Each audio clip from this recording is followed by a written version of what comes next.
If this is the game I'm supposed to protect, I'm glad to see it destroyed. One of the biggest excuses surrounding every bad Sword Art Online game is always the same. You just aren't the target audience. It's made for the fans. You have to be a real Sword Art Online fan to appreciate it. Well, that excuse doesn't work anymore, because even the fans are ripping the new game apart, and that's what makes this release so embarrassing. When the people who have supported this franchise for years defended it through countless controversies and desperately wanted this game to succeed are the same people leaving negative reviews, asking for refunds, and telling others to not play, you've got a serious problem. This isn't a case of outsiders trying to dunk on Sword Art Online. These aren't people who hate anime. These aren't people who never cared about the franchise in the first place. Many of the harshest reviews are coming from people who openly describe themselves as longtime Sword Art Online fans. These are the people who should have been the easiest audience to satisfy. They wanted this game to be good. They were excited about it. Some of them even bought the most expensive editions because they believed this would finally be the Sword Art Online game they'd been waiting for. Instead, many of them walked away disappointed. They described the world as lifeless. The exploration is restrictive. The combat is repetitive. The story is forgettable. The PC port is sloppy. And the $70 price tag is completely unjustified. Again and again, the same complaints keep showing up. When even your most dedicated customers are saying the game feels half-baked, unfinished, and nowhere near worth full price, that's not hate. That's your core audience telling you something went wrong. For years, fans have argued that critics simply didn't understand Sword Art Online. That the games were made for the fans, not for everyone else. Okay, then what happens when the fans themselves are the ones saying the game isn't good? What's the excuse now? You can't blame outsiders when the criticism is coming from inside your own community. You can't hide behind you're not the target audience when the target audience is leaving negative reviews. The game wasn't rejected because people wanted it to fail. It was rejected by many players because they expected something far better from a franchise they love. So in this video, we're going through a collection of reviews from Sword Art Online fans themselves to see why so many of the franchise's own supporters believe the game is one of its biggest letdowns. Here's a review from a longtime Sword Art Online fan who desperately wanted this game to be good. They enjoyed the demo enough to spend full price on the game, expecting an immersive MMO-inspired experience. Instead, they walked away disappointed by almost every major aspect of the gameplay. They described the companions as incredibly annoying, with repetitive dialogue and terrible AI that constantly ignores enemies you're actually fighting. The world might look pretty, but they say it's completely empty, with no real sense of danger despite supposedly taking place inside the infamous death game. Combat is criticized for being far too simplistic, with little weapon variety or meaningful player choice. And the reviewer says the entire experience feels so generic that if the game didn't constantly remind you it was Sword Art Online, it could pass as almost any other forgettable anime RPG. Their final verdict is brutal. Maybe it's worth buying at half price, but at full price, it's another failure for the Sword Art Online franchise. And this review highlights one of the biggest problems with the game. It looks like the developers spent more time making the world look pretty than making it fun to actually play. A nice art style can only carry a game so far before players start noticing that the world is empty. The enemies are brain dead, the AI companions are incompetent, and the combat has all the depth of a puddle. It's embarrassing that a game based on one of the most famous MMO anime ever made ends up feeling less alive than many single-player RPGs from over a decade ago. Even this reviewer, someone who openly admits they're a big Sword Art Online fan and wanted to enjoy the game, couldn't recommend it. That's becoming a recurring theme throughout these reviews.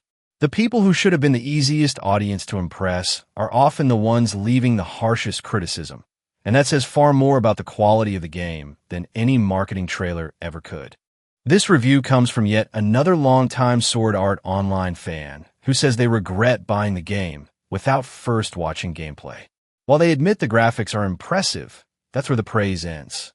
They criticize the awkward character animations, the lack of impact in combat, repetitive enemy and boss encounters, restrictive exploration disguised as an open world, unrewarding treasure chests, limited weapon flexibility, repetitive party dialogue, and mediocre voice acting. Their overall verdict is that the game feels repetitive, lacking in polish, and nowhere near worth its asking price, scoring it just 4 out of 10 and saying it should have cost $30 or less. This review really drives home how shallow the game is beneath its visuals. The game might look modern, but everything underneath the graphics feels outdated and half-finished. Combat is supposed to be one of the main selling points. Yet even heavy weapons don't feel satisfying because enemies barely react when they're hit. There's no sense of impact, no weight, and no excitement. You're just swinging at the same handful of enemies over and over again until they eventually fall over. That's not engaging combat. It's repetitive busywork. The review also tears apart the game's so-called open world, and for good reason. Calling this game open world feels incredibly misleading when you're constantly forced to stay within mission boundaries. If players have to accept a quest before they're even allowed to explore, and invisible walls keep pushing them back onto the objective, then what exactly is open about it? Even exploration is stripped of any excitement because treasure chests are revealed on the map and usually contain nothing worth going out of your way for. The game practically discourages curiosity while pretending exploration is one of its strengths. And once again, a familiar pattern appears. This isn't someone who hated Sword Art Online going into the game. It's another fan who wanted it to succeed and ended up disappointed instead. The fact that so many longtime fans keep reaching the same conclusion says a lot. When the best compliment people can consistently give your $70 game is that the graphics look nice, you've got a serious problem. Good visuals can't carry repetitive gameplay, empty exploration, forgettable combat, and lifeless design. The game looks like a modern AAA release, but according to reviews like this, it plays like a rushed project that never lived up to its potential. This review comes from someone who describes themselves as a massive Sword Art Online fan. They've read the light novels, the progressive novels, watched the anime, and followed just about everything the franchise has to offer. In other words, this is exactly the kind of player the game was supposed to satisfy. Instead, they call the game a major disappointment. While they praise the visuals, they say the world is lifeless, filled with copy-and-paste enemies, restrictive exploration, bland NPCs, repetitive combat, terrible AI companions, and a rushed story that skips over some of the most iconic moments from the beginning of the SAO timeline. Their conclusion is simple. Finish it if you're already invested, but don't pay $70. Wait for a sale because the game simply isn't worth full price. This review perfectly illustrates why so many fans feel let down. The reviewer isn't asking for the impossible. They weren't expecting the greatest game ever made. They just wanted a Sword Art Online game that captured the feeling of actually living inside Aincrad. Instead, they got a world that looks beautiful from a distance, but falls apart the moment you start interacting with it. Pretty landscapes can't hide the fact that you're fighting the same enemies over and over, walking down predetermined paths and exploring areas that barely reward your curiosity. One of the biggest criticisms here is that the game completely misses what made the original premise so compelling. Sword Art Online is about being trapped inside a virtual MMORPG where every floor feels like a new adventure filled with danger, discovery, and other players struggling to survive together. According to this reviewer, the game captures almost none of that atmosphere. The world feels empty, exploration is heavily restricted, NPCs are forgettable, and instead of feeling like you're carving your own path through Aincrad, you're simply following a checklist of objectives. The game gives you the scenery of Sword Art Online, but not the experience. The story doesn't escape criticism either. One of the most exciting parts of the Sword Art Online premise is the chaos and uncertainty immediately after everyone realizes they're trapped. That's the emotional hook that defined the series. Yet, this reviewer points out that the game rushes past those events almost immediately, skipping over much of the tension and throwing the player a month into the timeline before they've had any chance to become invested. Instead of letting players experience the most iconic moments of Aincrad firsthand, the game rushes through them, making the story feel oddly disconnected from the source material. And once again, the most important part of this review isn't the criticism itself. It's who's making it. This isn't someone looking for reasons to hate Sword Art Online. This is one of the franchise's biggest supporters. They've invested years into the novels, the anime, and the world of SAO. If anyone was predisposed to love this game, it was them. Yet even they walked away, saying it failed to capture the magic of the series and wasn't worth its premium price tag. When even the most dedicated fans are telling people to wait for a sale, that's a serious indictment of the game's quality. This review comes from someone who was genuinely excited for the game before launch. They were initially disappointed that the game only featured 2 floors of Aincrad, but after playing through most of it, they say they were actually relieved there wasn't any more. According to the reviewer, the level design is so repetitive and uninspired that exploring feels like a chore, reused bosses make the experience feel cheap, and nearly every aspect of the game outside of the graphics and basic gameplay falls flat. They criticize the shallow story, bland characters, robotic NPCs, and ultimately describe the game as another cash grab that wastes the potential of the Sword Art Online license. Their recommendation is harsh. Only buy it if you're a diehard SAO fan and it's heavily discounted. Otherwise, don't bother. I think one of the most brutal parts of this review is the complete reversal in attitude. Before playing, this person wanted more content. They were disappointed there were only 2 floors to explore. After actually experiencing those 2 floors, they were thankful there weren't any more. That's an incredible statement, because it means the game didn't leave them wanting more. It left them wanting less. When players are relieved that a game ends sooner rather than wishing it lasted longer, something has gone seriously wrong. The criticism of the level design is another recurring theme that keeps appearing throughout these reviews. Aincrad should feel like a mysterious, dangerous world that's exciting to explore. Instead, review after review describes it as repetitive, empty, and monotonous. Reused bosses, copy and paste encounters, and bland environments make exploration feel like checking items off a list rather than discovering a living world. That's the exact opposite of what Sword Art Online is supposed to be. The reviewer also calls the game a cash grab, and it's not hard to see why they reached that conclusion. Sword Art Online is one of the biggest names in anime gaming, yet this release is repeatedly criticized for doing the bare minimum outside of its visuals. Good graphics alone don't justify a premium price tag, especially when players describe the story as lifeless, the NPCs as robotic, and the overall experience as lacking depth. A recognizable brand name isn't a substitute for meaningful content. And once again, notice who's saying all of this. This isn't someone who dislikes Sword Art Online. It's another fan who wanted the game to succeed. They even say the gameplay is enjoyable from the perspective of an SAO fan.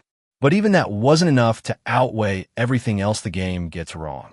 When someone who was eagerly anticipating the release ends up calling it a cheap cash grab and tells most people to stay away unless it's heavily discounted, it's yet another reminder that much of the harshest criticism isn't coming from outsiders.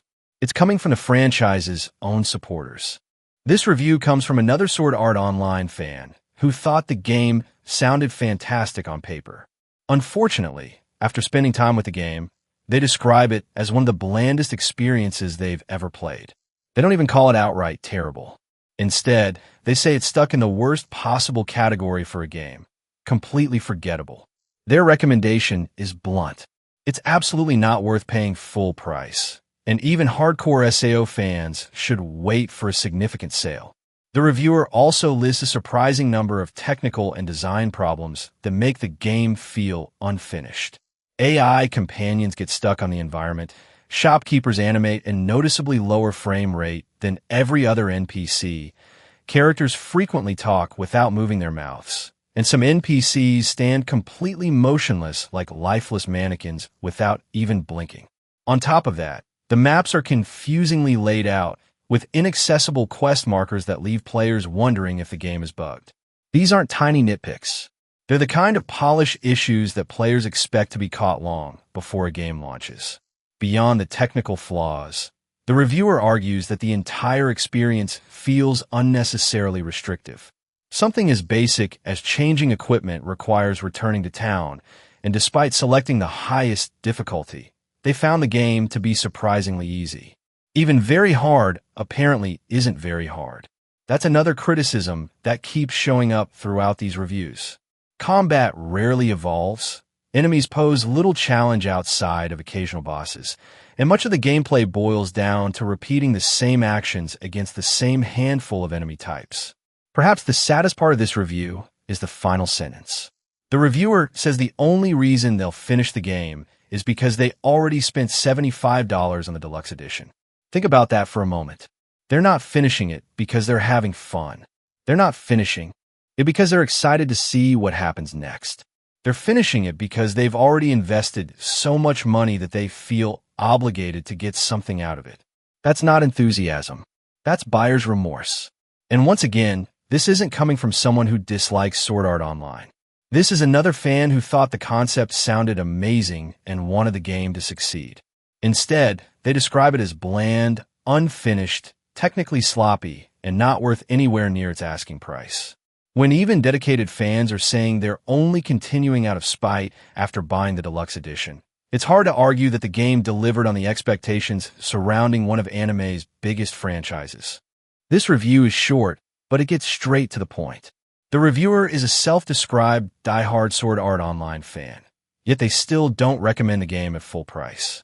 In fact, they go even further, saying that if you're not already an SAO fan, you shouldn't bother playing it at all. They describe the game as a janky, unfinished mess, criticize Bandai for mishandling the franchise, and argue that Fatal Bullet, a game that's nearly a decade old, is vastly superior.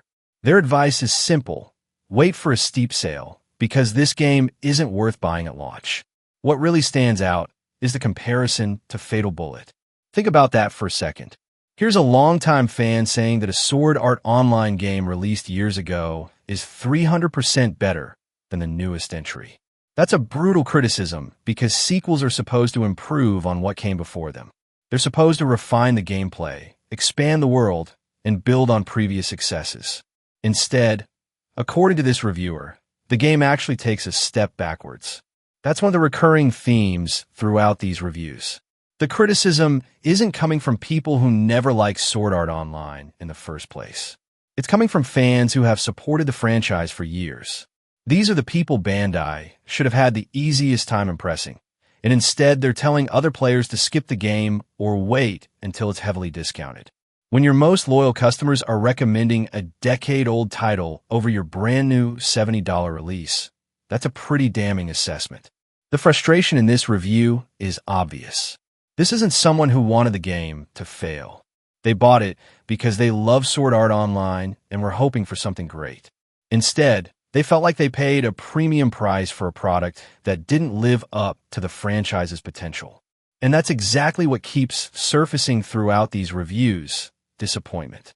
Not from outsiders looking for reasons to criticize the series, but from the very audience this game was supposedly made for.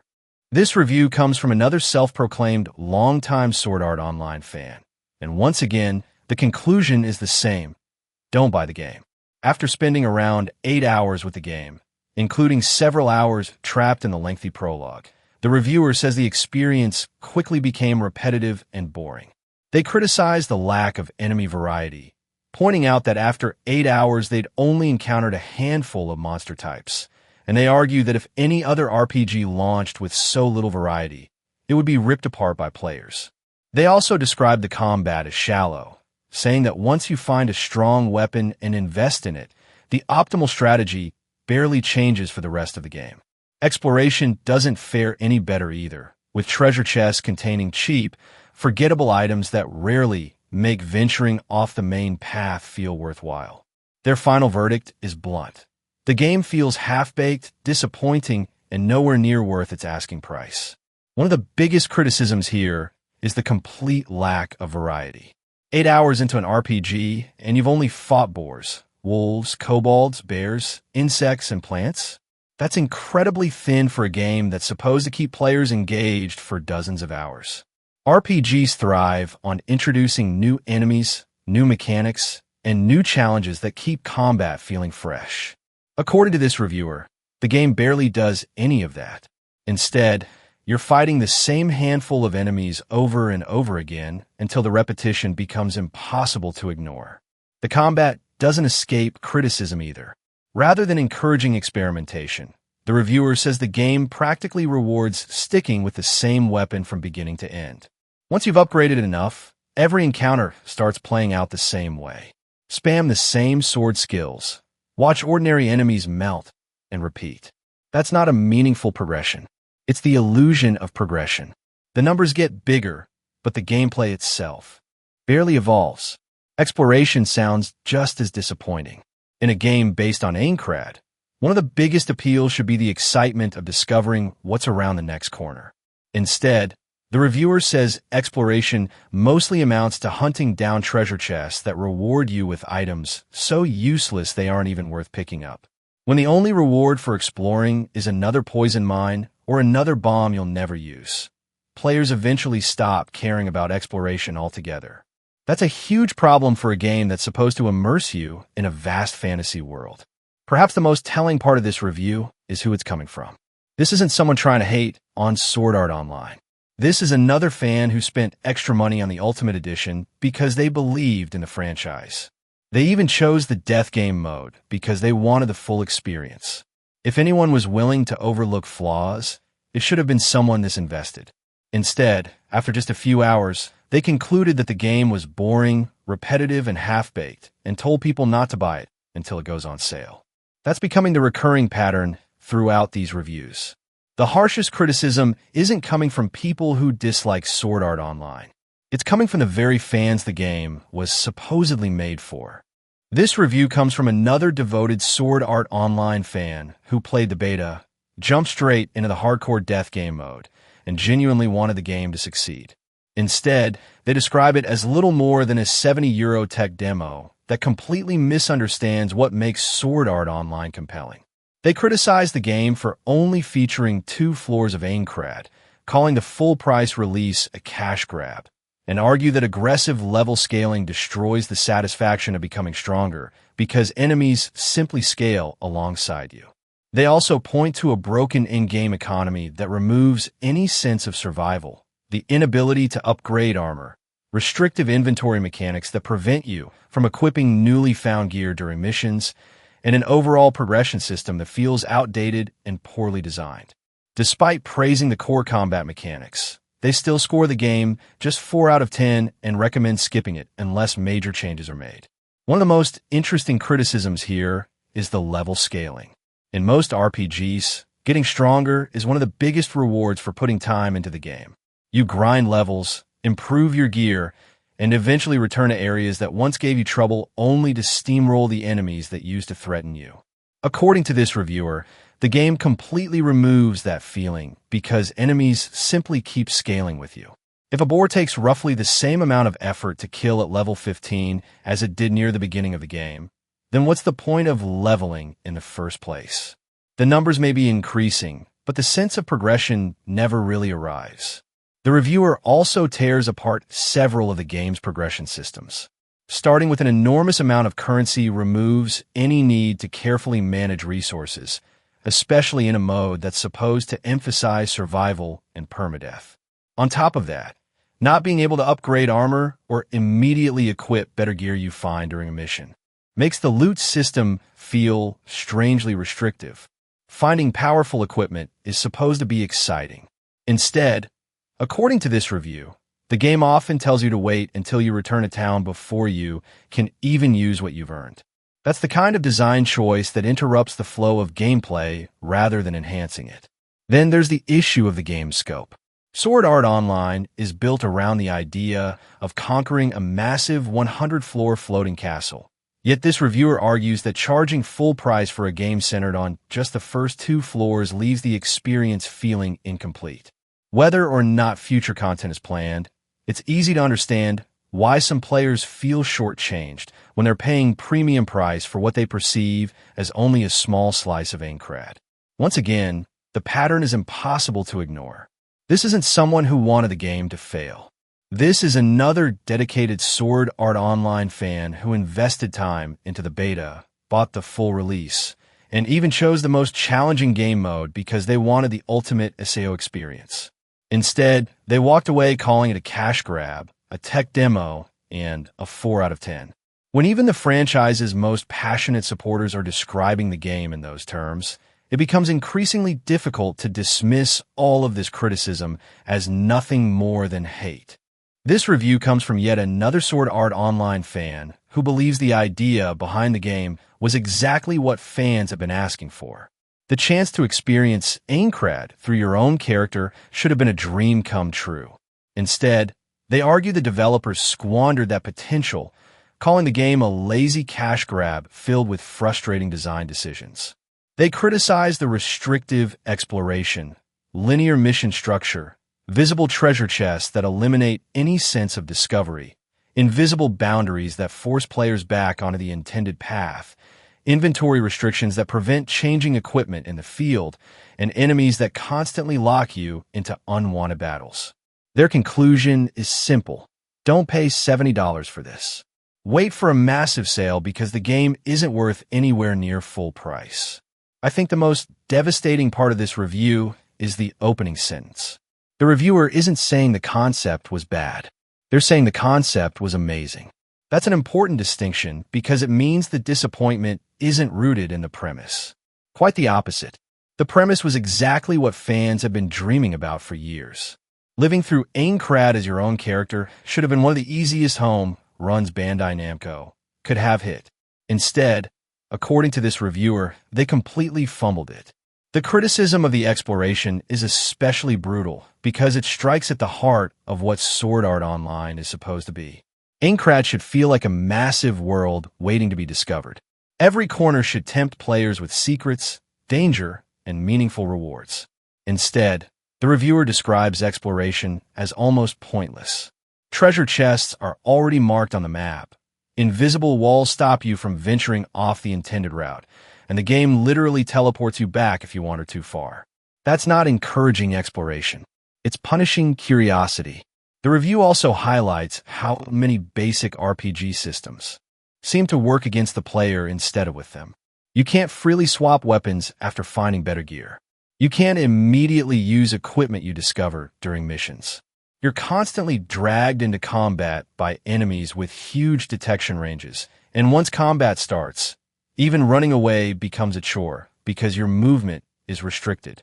Rather than giving players freedom, the game repeatedly takes it away.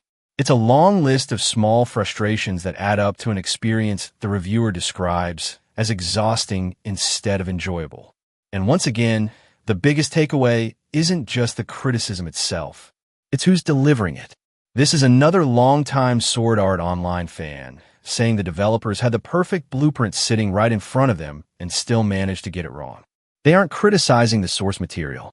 They're criticizing what Bandai Namco did with it. That's a huge difference. The recurring theme throughout these reviews is that fans didn't think the idea was bad. They think the execution was.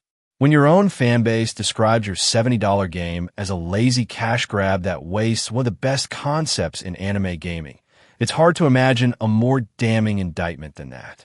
This review comes from another self-described Sword Art Online fan who went into the game with high expectations. They admit that the graphics are impressive and the combat is decent enough, but they say that's where the positives end.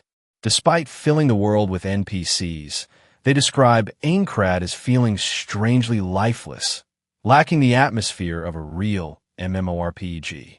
They also criticize the game's limited scope, pointing out that it only includes 2 floors and that even those areas aren't truly open world. What's striking about this review is how often the same complaints keep resurfacing. Nearly every positive review begins with the graphics. Almost every negative review begins with the world. Yes, the game looks nice, but once you start interacting with it, the illusion quickly falls apart. A world can have beautiful environments, but if it feels empty, static, and devoid of meaningful interaction, the visuals can only carry it so far. The criticism about the MMO atmosphere is especially important because that's the entire appeal of Sword Art Online. Aincrad isn't just supposed to be another fantasy setting. It's supposed to feel like a living online world filled with players, danger, exploration, and adventure. According to this reviewer, the game completely misses that feeling. The NPCs are there, but they don't make the world feel alive. Instead of feeling like you're surviving inside a massive online game, it feels like you're walking through a collection of scripted areas with little personality. Then there's the issue of the game size. Once again, another fan points out that there are only 2 floors to explore, and even those aren't truly open. For a series built around climbing a 100-floor floating castle, That's an incredibly common source of disappointment. Many fans expected a world that encouraged exploration and discovery. Instead, they got a much smaller, more restrictive experience that doesn't live up to the scale of the source material. And that's what makes this review so telling.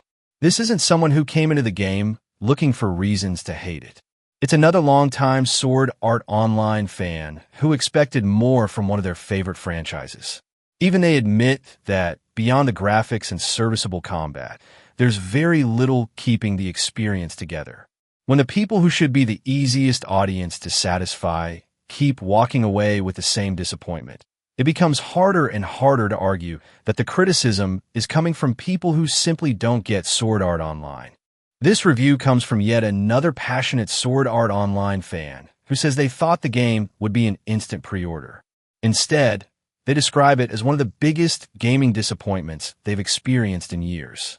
After 15 hours of gameplay, they're still stuck on the first floor, criticizing the story for making the player feel like a background character, while Kirito handles all of the important moments. They also slam the game for being buggy, unpolished, and full of broken AI and quest issues. While they admit the combat is decent and the visuals look good, they say that's the only thing preventing the game from being a complete disaster. Their final recommendation is blunt. Don't spend $70 on it. Wait for a deep sale or skip it entirely. This review really highlights one of the biggest missed opportunities in the entire game: player agency. The whole selling point of the game was the chance to experience Aincrad through your own character. That's exactly what fans have been asking for. Yet according to this reviewer, the game constantly reminds you that you're not the hero. You're just standing on the sidelines while Kirito takes center stage. Instead of feeling like you're changing the course of the story, you feel like an extra watching someone else's adventure unfold. For a role-playing game, that's a massive failure. The technical problems only make things worse. The reviewer describes the game as buggy, with broken AI, glitched quests, and an overall lack of polish that makes it feel as though it was rushed out the door before it was ready. Those complaints line up with what we've seen throughout countless other reviews. Again and again, players describe the game as feeling unfinished, with bugs and questionable design decisions that should have been addressed before launch. The criticism of the so-called open world is another familiar theme. According to this reviewer, the game constantly pushes you down a predetermined route, marks every objective for you, and offers almost no meaningful exploration. They even point out that it's possible to escape the intended play area because parts of the world feel so poorly put together. That's a far cry from the immersive virtual world fans imagined when they heard the words Aincrad and open world. Perhaps the harshest part of this review is the comparison to smaller indie games. The reviewer argues that there are $30 games made by tiny studios with more passion, more polish, and more respect for the source material than this $70 release. That's a devastating comparison because Bandai Namco has far more resources than an independent developer. If players are walking away feeling like smaller studios delivered better experiences on a fraction of the budget, then something clearly went wrong. And once again, notice who's saying all of this. This isn't a random hater looking for reasons to trash Sword Art Online. This is another fan who was excited enough to pre-order the deluxe edition because they genuinely believe this would finally be the SAO game they've been waiting for. Instead, they ended up calling it a rushed cash grab and one of their biggest gaming disappointments in years. When even the people most invested in the franchise are telling others to skip the game entirely, it's hard to dismiss the backlash as anything other than a reflection of the game's own shortcomings. This review comes from another Sword Art Online fan who says they love the anime, but found the game to be an absolute mess. Their biggest complaint is the combat, which they describe as clunky, sluggish, and completely unsatisfying. They criticize the constant slow-motion kill animations for interrupting the flow of combat, saying they happen so frequently that they become more annoying than exciting. They also argue that every attack leaves the player feeling stuck in place, making combat feel stiff and unresponsive rather than fast and fluid. To make matters worse, they say the game barely captures the story that made them fall in love with Sword Art Online in the first place.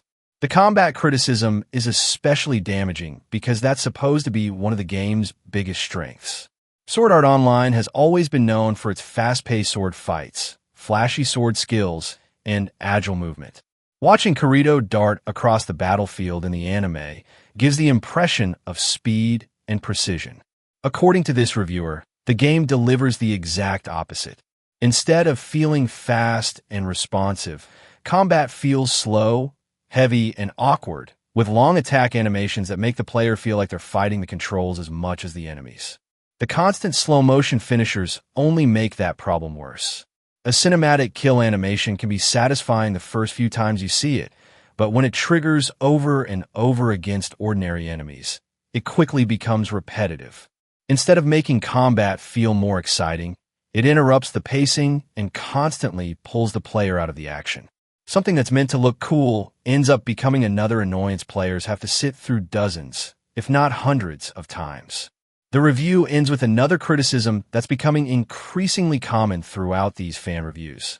The game doesn't capture what made Sword Art Online special in the first place. Fans weren't just hoping for another generic action RPG with an SAO logo slapped on the box. They wanted a game that recreated the excitement, tension, and atmosphere of the anime. According to this reviewer, the game falls well short of that goal. And once again, this criticism isn't coming from someone who dislikes Sword Art Online. It's coming from another fan of the anime who wanted to enjoy the game and instead walked away frustrated. By this point, the pattern is impossible to ignore. Review after review, longtime fans keep reaching the same conclusion. Beneath the attractive visuals is a game with repetitive combat, questionable design decisions, and an experience that fails to live up to the series that inspired it. This review is one of the more balanced ones, but even here the overall recommendation is still negative. It comes from a longtime Sword Art Online fan who says the game has some enjoyable moments, particularly if you're looking for a story-driven, semi-linear adventure. They praise the combat and appreciate the references to the series, but they also argue that the game only delivers about 60% of the authentic Sword Art Online experience fans were hoping for. Most importantly, despite finding parts of the game enjoyable, they still don't recommend buying it at its €70 price tag and instead tell players to wait for a sale. What's interesting about this review is that it's coming from someone who actually likes the game more than many of the other reviewers we've looked at. They don't call it terrible. They don't think it's completely broken. Yet even they stop short of recommending it. That's a pretty telling sign. When one of the more positive reviews still ends with "don't buy it full price," it says a lot about how difficult it is to justify the game's premium cost. The reviewer also makes an important point about expectations. They argue that if you're simply looking for a story-focused action game, the game can be entertaining enough. But if you're hoping to experience the fantasy of actually living inside Aincrad, it falls well short. That's a criticism we've heard repeatedly throughout these reviews. Fans weren't just looking for another anime action game. They wanted to feel like they were surviving inside the world of Sword Art Online. According to this reviewer, the game only partially delivers on that promise. Perhaps the biggest takeaway is that even the positive reviews come with major caveats. It's not buy it now. It's wait for a sale. It's not this game is worth $70. It's maybe pick it up later when it's much cheaper. That's a recurring theme across dozens of fan reviews. Whether players loved it, hated it, or fell somewhere in the middle, a remarkable number of them reached the same conclusion. The game simply doesn't offer enough content or quality to justify its full asking price. Even many of the people willing to defend parts of the game still struggle to defend the price.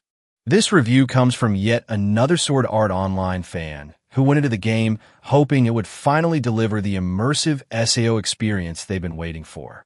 Instead, they ended up requesting a refund. They criticized the game for having a lifeless world, limited NPC interaction, restrictive areas that feel more like disconnected dungeons than an actual open world, and a combat system that, while enjoyable, lacks meaningful flexibility. They also point out balance issues with the game's stat system, saying that most builds feel pointless because investing in dexterity is overwhelmingly the best option. Their conclusion is straightforward. They're refunding the game now and will only consider buying it again if it goes on a significant sale. This review is another example of a recurring theme that keeps showing up throughout these player impressions. The reviewer doesn't hate the concept. They don't even hate every aspect of the game. They actually compliment the combat. The problem is that one good mechanic isn't enough to carry an entire RPG.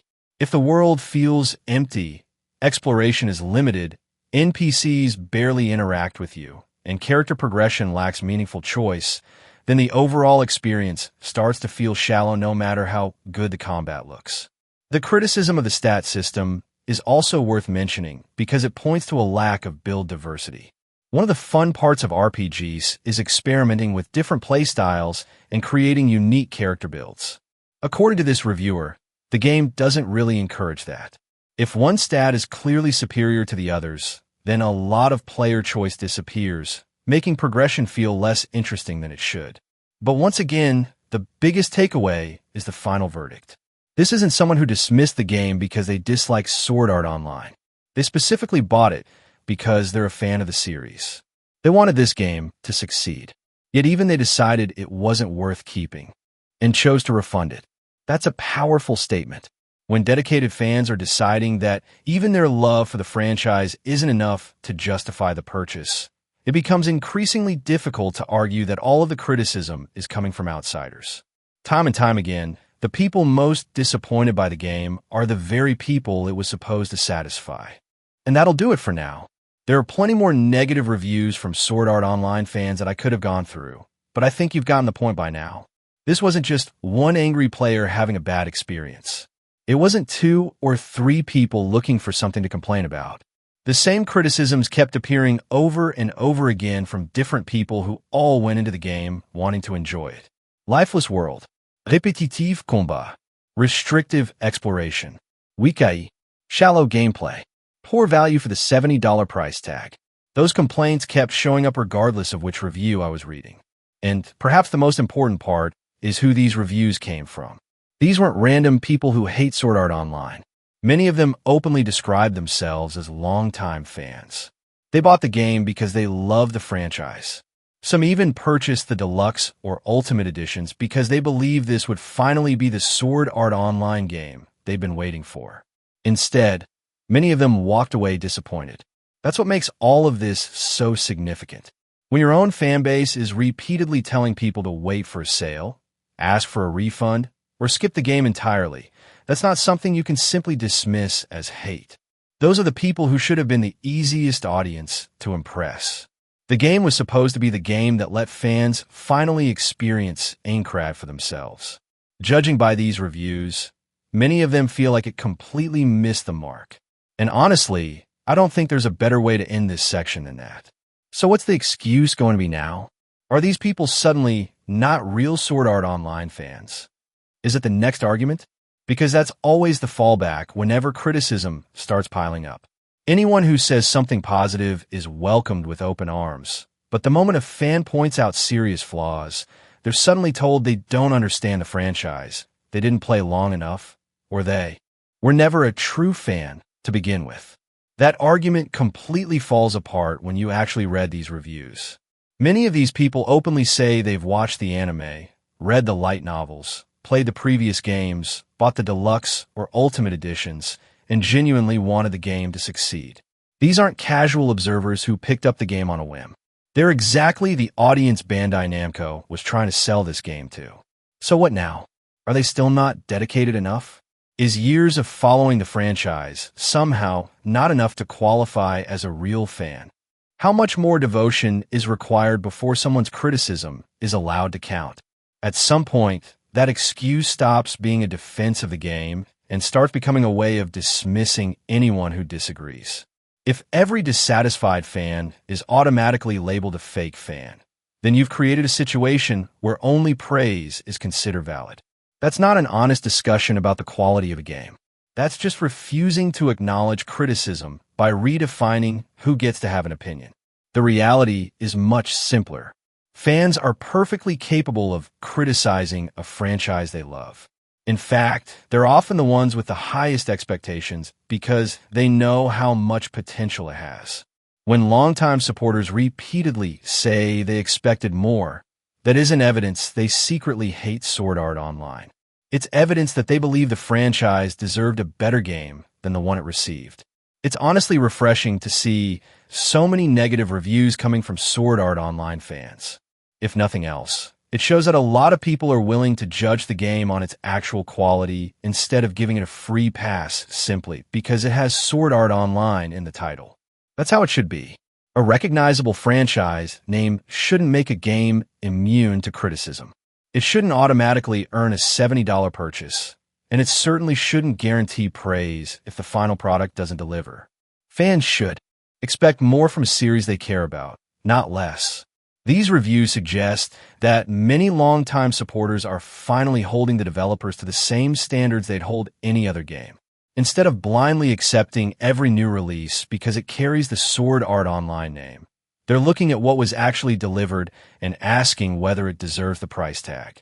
Judging by the number of disappointed fans we've looked at, a lot of them have concluded that it doesn't. Hopefully that's a sign that simply attaching the Sword Art Online logo to a game isn't enough anymore. If players want better games, then developers have to earn that support by releasing something that's actually polished, engaging, and worth buying, not by relying on brand recognition and fan loyalty alone. Criticism is one of the only ways a game or a franchise can improve. If players stay silent, pretend everything is fine, or praise every release regardless of its quality, then there's very little incentive for developers to raise their standards. Honest feedback, even when it's harsh, tells developers what worked, what didn't, and what players actually want to see improved. That's why dismissing every negative review as hate is so counterproductive. If legitimate criticism gets ignored or shouted down, the same mistakes are far more likely to be repeated. Developers don't learn from endless praise. They learn from players pointing out the flaws that need to be fixed. If fans genuinely want better Sword Art Online games in the future, then they should be encouraging honest criticism, not trying to silence it. Otherwise, the message being sent is that mediocre games are good enough. And if a company keeps making money from mediocre games, why would it spend the extra time, effort, and resources to make something better? Players who speak up when they're disappointed aren't hurting the franchise. They're making it clear that future releases need to do better. What's baffling to me is seeing how much praise this game still receives despite the number of disappointed fans speaking up. Even many longtime Sword Art Online fans are saying the game falls short of expectations, pointing out the repetitive gameplay, lifeless world, restrictive exploration, and premium price tag. They're looking past the logo on the box and judging the game for what it actually is. So why are some people still acting like none of those criticisms exist? At some point, defending every decision simply because it's Sword Art Online stops being helpful. Ignoring flaws doesn't make them disappear. Pretending every complaint is just hate doesn't make the game any better. If anything, it just lowers the standard for future releases.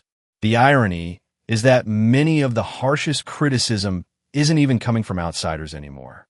It's coming from people who genuinely wanted this game to succeed. They bought it because they loved the franchise, and many of them still walked away disappointed. If even dedicated fans are acknowledging the game's problems, then maybe it's time to stop dismissing every negative opinion and start taking those criticisms seriously. Liking a franchise and criticizing one of its games aren't mutually exclusive. In fact, expecting better from a series you care about is often a sign that you want it to improve, not that you want it to fail. It's funny how some defenders are so quick to dismiss every negative opinion by writing the reviewer off as a hater. That's been the go-to response for years. If someone criticizes Sword Art Online, they must be biased. They must have an agenda. Their opinion supposedly doesn't count because they already hated the franchise. But that excuse becomes a lot harder to use when many of the negative reviews are coming from Sword Art Online fans themselves. So what's the argument now? Are all of those people haters too? Are the fans who bought the deluxe edition, read the light novels, watched the anime, and genuinely wanted this game to succeed suddenly not allowed to criticize it? At some point, the hater label loses all meaning if it's applied to anyone who says something negative. The reality is that criticism doesn't automatically become invalid just because it's negative. In fact, some of the most valuable criticism comes from longtime fans because they know exactly what they were hoping the game would deliver. When those same fans start saying the game feels rushed, repetitive, overpriced, or disappointing, that's feedback worth paying attention to, not something to dismiss with a lazy label. If every negative review is brushed aside as hate, then there's no room left for honest discussion. And judging by the number of disappointed Sword Art Online fans we've looked at, that explanation clearly isn't enough anymore. It's honestly hilarious that this game has the audacity to ask for $70. That's premium AAA pricing, the kind of price tag that comes with the expectation of a polished, content-rich experience. Instead, so many players are describing a game with repetitive enemies, restrictive exploration, questionable design decisions, technical issues, and a world that many say feels lifeless. That's a pretty hard sell for $70. The funniest part is that there are countless games that cost far less and deliver far more. Whether it's indie games made by small teams or older AAA titles that have stood the test of time, you can find better combat, better exploration, better stories, and more content without spending anywhere near this much money. Some of the best games available today cost half the price, and there are even free-to-play games that many players would argue offer a more engaging experience. That's what makes the asking price so difficult to justify.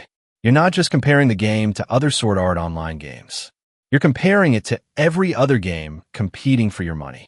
At $70, the competition is fierce and based on many of the reviews we've gone through, the game simply doesn't measure up. If this had launched at $20 or $30, I think a lot more people would have been willing to overlook its shortcomings. But asking players to pay full AAA price for an experience that so many fans themselves are calling disappointing is a tough pill to swallow. A recognizable franchise name doesn't magically add $40 of value to a game. The quality has to justify the price, and judging by the reception, a lot of players don't think this one does. After reading all of these reviews, I have absolutely no interest in playing this game myself. I've never played the game, and at this point, I don't see any reason to start. When even so many longtime Sword Art Online fans are saying it's disappointing, repetitive, and not worth the asking price, that's more than enough to make me spend my time and money elsewhere. In fact, I've never played a Sword Art Online game before, and the game certainly isn't going to be the one that changes that. If this is supposed to be one of the franchise's biggest releases, it's doing a terrible job of convincing newcomers to jump in. First impressions matter, and based on everything I've seen and the feedback from players, this isn't a first impression that inspires much confidence. There's simply too many other games competing for my attention. If I'm going to spend $70 on a game, I expect something that feels polished, rewarding, and worth the investment. From what I've seen, the game doesn't clear that bar. Until the series starts delivering games that consistently earn praise from both critics and longtime fans alike, I'll gladly spend my time playing something else. I just find this whole situation hilarious because it seems to have completely backfired. You would think that releasing a new game based on one of anime's biggest franchises would be an easy win. The Sword Art Online name alone should have generated plenty of excitement, and I'm sure there were people who expected fans to embrace it simply because it carried the SAO logo. Instead, many of the most vocal criticism has come from the very audience the game was supposed to satisfy. Rather than praising it unconditionally, a lot of longtime fans are criticizing the repetitive gameplay, the lifeless world, the lack of meaningful exploration, and the premium $70 price tag. That's about the last thing you'd want if you're trying to sell a game to your most dedicated supporters. That's what makes the reception so ironic. The people who should have been the game's strongest advocates have, in many cases, become some of its harshest critics. When your own fanbase starts telling people to wait for a sale, request a refund, or skip the game entirely, it's a sign that the Sword Art Online name alone wasn't enough to carry the experience. A recognizable franchise might get people to notice your game, but it can't convince them to enjoy it if the game itself doesn't live up to expectations.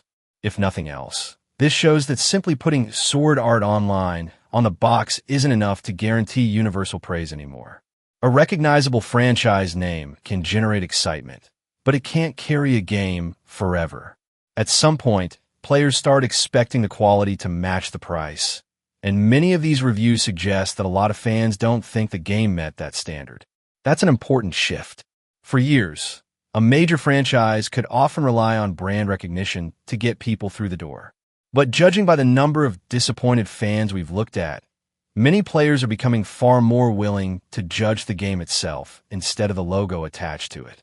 They're asking whether it's actually worth $70, whether the gameplay is fun, whether the world feels alive, and whether the experience lives up to the potential of the series. If that trend continues, developers won't be able to rely on the franchise name alone. They'll have to earn players money by releasing games that are polished, engaging, and genuinely worth the asking price. A famous IP might convince someone to take a look, but it won't keep them happy if the final product feels rushed or underwhelming. Judging by these reviews, many fans are no longer willing to pay premium prices simply because a game happens to be tied to a franchise they already love. Watching all of this unfold from the outside has been strangely satisfying. As someone who isn't invested in the franchise, it's interesting to see so many of the same fans who spent years praising Sword Art Online now expressing disappointment with one of its biggest new releases. What makes it so fascinating isn't that the game received criticism. Every game does.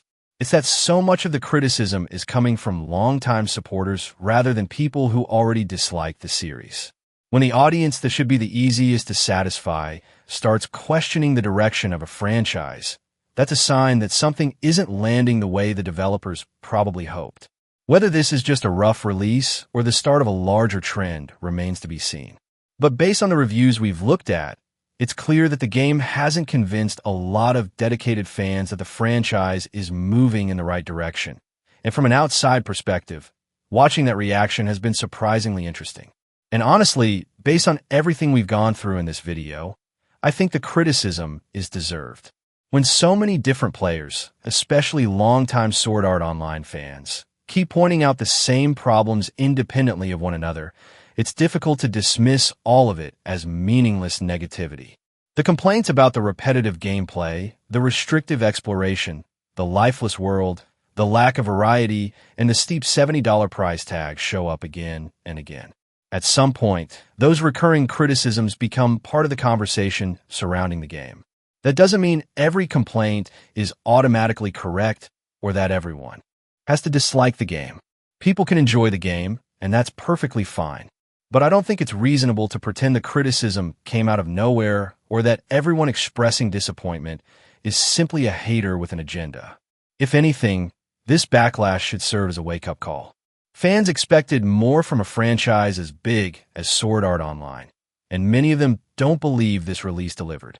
If future games are going to win those players back, they'll have to do it by releasing a better game, not by asking people to ignore the criticism. If you're looking for a good game to sink your time into instead, I'd recommend checking out Blade & Soul. Rather than spending $70 on a game that so many players say is repetitive and disappointing, you could put that time into something with fast-paced combat, a much larger world to explore, and years of content already available.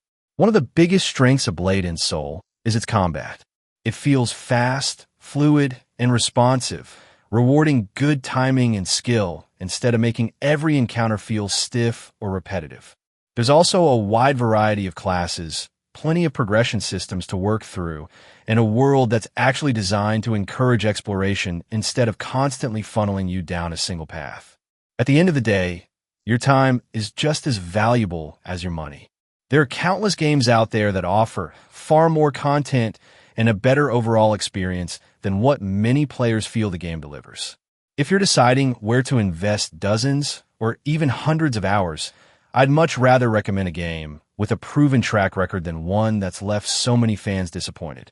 One of the best things about Blade & Soul is that it's completely free to play. You don't have to spend $70 just to find out whether you enjoy it. You can download it, jump in, and experience the game for yourself without making a huge financial commitment. That alone makes it an easy recommendation. Instead of paying full AAA price for a game that many players feel isn't worth the cost, you can try a game that already offers a massive amount of content at no upfront purchase price. If you end up enjoying it, great. If you don't, you've lost nothing except a little bit of your time instead of $70. With so many quality games available today, it's hard to justify spending premium money on a game that's received such a mixed reception when there are free alternatives that let you decide for yourself whether they're worth your time. Sword Art Online is absolute trash. It's not just bad. It's one of the worst anime ever made. The writing is lazy and full of holes. Nothing makes sense. It feels like it was slapped together without a second thought. The characters are lifeless. They have no depth, no personality, nothing interesting about them. The pacing is a disaster. One moment, everything is rushed. The next, it drags on forever. The story is a complete mess. It throws out random ideas and never follows through on anything. It's like it expects the audience to just accept whatever nonsense it throws at them. There's nothing good about it. The fact that people still hype it up is just sad. The game design in Sword Art Online's fictional MMOs is a complete joke. The mechanics are nonsense. Nothing works the way it should. It's obvious the author has no clue how MMOs actually work and didn't even try to learn. Everything feels random, like it was made up on the spot with no thought put into it. There's no logic, no balance, no consistency. It's the kind of design that would make any real gamer cringe. It's clear no research went into it, and it shows in every way possible. If you like MMOs, do yourself a favor and stay far away from Sword Art Online. It will only make you angry. It's not made for MMO players. It's not made for anyone who actually cares about good anime. It completely fails at everything it tries to do. Watching it is just frustrating. Anyone with even a little bit of taste will see it for the garbage it is. If you want a real MMO that's actually worth your time, check out Blade & Soul. It's everything an MMO should be. Fast, exciting, and packed with content. The combat is smooth and skill-based, making every fight feel rewarding. The world is beautiful and full of things to explore. Unlike Sword Art Online's mess of a game design, Blade & Soul actually feels like it was made by people who understand MMOs. The movement system is fluid, the classes are fun to play, and there's always something to do, whether it's PvP, dungeons, or just messing around in the world. If you want an MMO that's actually fun instead of frustrating, this is the one to play. In this video, we're going to break down exactly why Blade & Soul is a far better MMO than anything in Sword Art Online's universe. There's also a Blade & Soul anime, but for this video, we're keeping the focus on what really matters, the game itself. Let's start with character customization, one of the best parts of Blade & Soul. The character creation system is absolutely top tier, offering an insane amount of options. You can tweak just about every detail, from facial features to body proportions, making your character look truly unique. Whether you want to recreate a favorite character or craft something completely original, the possibilities are endless. Some players spend hours perfecting every little detail, and it's easy to see why. No other MMO gives you this level of control over how your character looks, making every player feel distinct in the world of Blade & Soul. Most of the so-called MMOs in the Sword Art Online universe don't even have basic character customization. Players are just slapped with a random appearance and expected to deal with it. That is some of the worst game design imaginable. Who in their right mind would enjoy an MMO where they can't even choose what they look like? If someone got stuck with an ugly or ridiculous avatar, they'd quit immediately, and that's not just a theory, it actually happened to Karen in the alternative series. It's lazy, it's frustrating, and it completely ruins immersion. No real MMO would ever get away with this kind of nonsense. Character customization in MMOs keeps improving, not disappearing. Developers know how important it is to let players create their own unique characters. MMOs would never take that feature away completely. It's obvious the author of Sword Art Online has never played an MMO before because no one who actually understands the genre would. Design a game like that. The lack of customization in Sword Art Online's games isn't just bad, it's downright ridiculous. It strips away one of the most basic and essential parts of an MMO, making the whole thing feel even more like a clueless fantasy rather than anything resembling a real game. And despite the character creation in Sword Art Online's games being completely random, most of the characters somehow still look exactly like they do in real life. That's a massive plot hole. It completely contradicts the game's own rules. If appearances are supposed to be random, then why does almost everyone conveniently end up looking just like themselves? Sword Art Online can't even stay consistent with its own terrible logic. It's like the author couldn't be bothered to follow through on their own ideas. The writing is lazy, the world building is a mess, and this is just one of many examples of how little thought was put into any of it. Now, let's talk about combat, and this is where Blade & Soul really shines. The combat in this game is ridiculously fun. It's fast-paced, full of action, and feels incredibly satisfying. It's not the slow, boring, auto-attacking mess that you get in a lot of other MMOs. In Blade & Soul, it's like you're playing a fighting game inside an MMO. Every move requires timing, strategy, and skill. You're constantly engaged, chaining combos, dodging attacks, and feeling the rush of every fight. It's smooth, exciting, and it never gets old. Compared to the clunky, unimaginative combat of Sword Art Online's games, this is a whole new level. Blade & Soul is known for its combat, and for good reason. Each class in the game has its own unique set of powers and abilities, making every character feel distinct. Every class offers a completely different experience. The combat is dynamic, with a perfect mix of strategy and action. It's not just about spamming buttons, it's about using the right moves at the right time, mastering your class, and outsmarting your opponents. The variety and depth of the combat make it one of the most enjoyable and engaging systems in any MMO. The combat in Sword Art Online is just boring and bland. The first game doesn't even have magic combat, so everything is stuck being melee-based. That would get old fast, especially since it's all just the same repetitive slashes and attacks. And don't even get me started on the mechanics. They make no sense. The whole concept of unique skills is a complete joke. How is it fair for everyone when one player gets a unique skill that no one else can have? Of course, the rest of the players would complain about it, and rightfully so. How are they supposed to compete with someone who has an overpowered ability?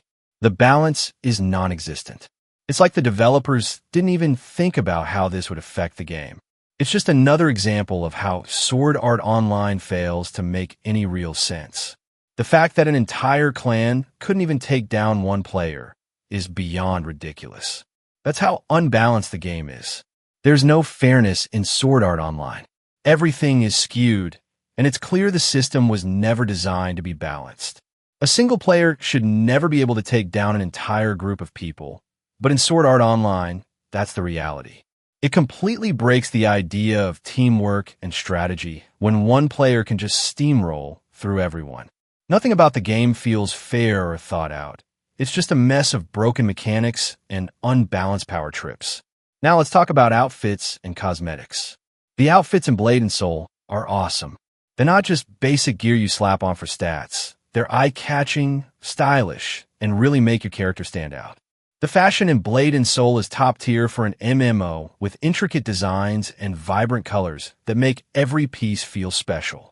It's easy to see why people would spend real money on these cosmetics. They're not just skins, they're a way for players to express themselves and show off their style. The attention to detail in the designs makes the cosmetic purchases feel worth it.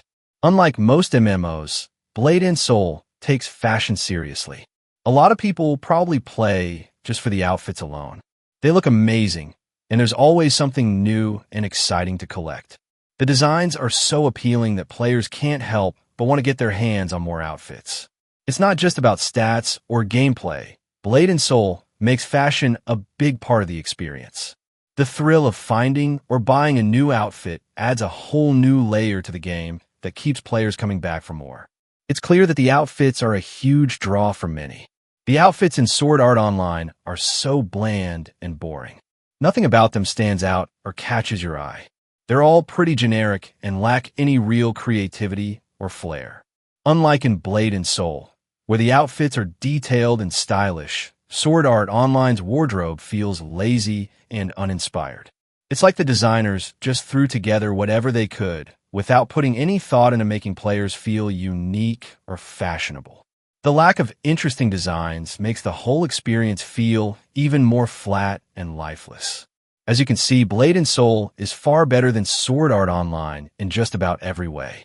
I could go on, but this should be more than enough to convince you to give the game a shot. And the best part? The Neo server is coming soon for North America and Europe. It's a remastered classic version of the game that brings even more polish and excitement to the experience. If you haven't tried Blade and Soul yet, now is the perfect time to jump in and see for yourself why it's such an incredible MMO. Trust me, you won't regret it.